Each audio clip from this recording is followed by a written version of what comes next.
गेल्या काही दिवसांपासून राज्यात मुसळधार पावसाने थैमान घातलं आहे. अनेक नद्या-नाले दुथडी भरून वाहत आहेत.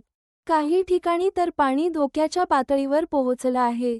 पुण्यात इंद्रायणी नदीवरील पूल कोसळल्याच्या बातम्या ताज्याच आहेत. अशातच एक हृदय पिळवटून टाकणारी घटना भिवंडी तालुक्यातील गोरसई गावाजवळ घडली. कामवारी नदीत 2 सख्ख्या भावांचा बुडून मृत्यू झाला.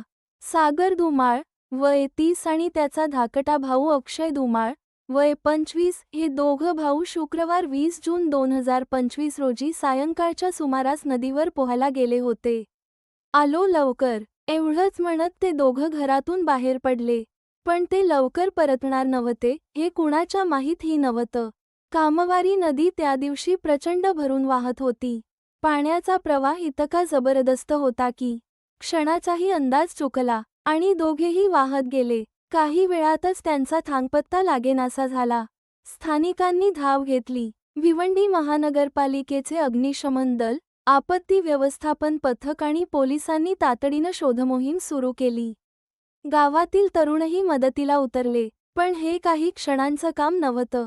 सतत 17 तास पाण्यात, चिखलात, प्रवाहाशी झुंज देत अखेर शनिवारी जून 21 रोजी सकाळच्या सुमारास दोघांचे मृतदेह सापडले.